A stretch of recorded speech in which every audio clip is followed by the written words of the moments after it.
Badan Aros nih, satu kecap yang baru Cici tahu ketika masuk sastra Sunda. Apa ya? Oh, nanging. Nanging. Apa tuh artinya, Cik? Hartos nateh tapi nembe uninga gitu. Oke, Oke, Cici, punten pisan Badan Aros nih, satu kecap yang baru Cici tahu ketika masuk sastra Sunda. Emprak. Emprak, aon tuh Cik hartosna. Jantan emprak teh tepuk tangan gitu, Cek. Eta hiji kecap anu nembe ku kauningan ku abdi di kuliah ieu.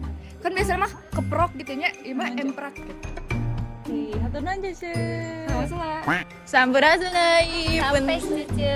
Punten nih mau tamu Aros, satu kecap anu ai ketahui setelah masuk sastra Sunda. Satu kecap anu nembe ku abi uningan nyaeta satata ce. Satata, naon tuh atasna? Satata teh satu kasta jantan di Sunda mah teu ngabeda-bedakeun mana nu luhur mana nu handap. Gitu, haturnuhun Nyi. Sami-sami Cici. Jadi aku mau nanya satu kecap yang baru akang tahu ketika masuk sastra Sunda. Naonnya?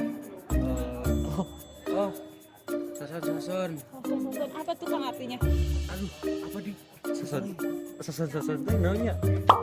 Sungguh-sungguh. Terus ngadeg. Ngadeg Ngadeg apa teh. tuh? Ya ngadeg gitu. Berdiri. Oke, haturnuhun ya Kang. Siap, sama-sama.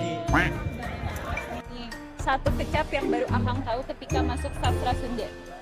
Satu kecap motekar Naon tuh hartosna? teh hartosna sagala bisa. Sagala Cek. bisa. Oh, Oke, haturnuhun Kang. nuhun.